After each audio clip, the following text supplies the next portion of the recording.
Here's a comparison of all the cool tone grays. Some of these grays can work either in cool or warm scenarios, and I'll point those out as we go along.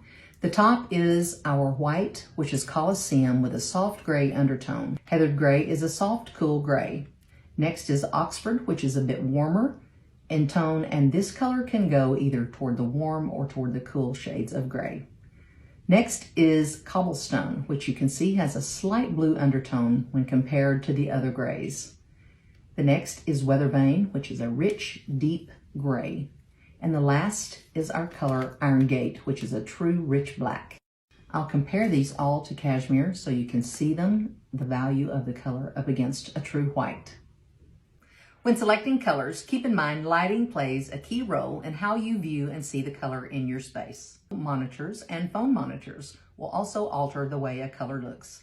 You can get a free sample by visiting our website at allinOnePaint.com today.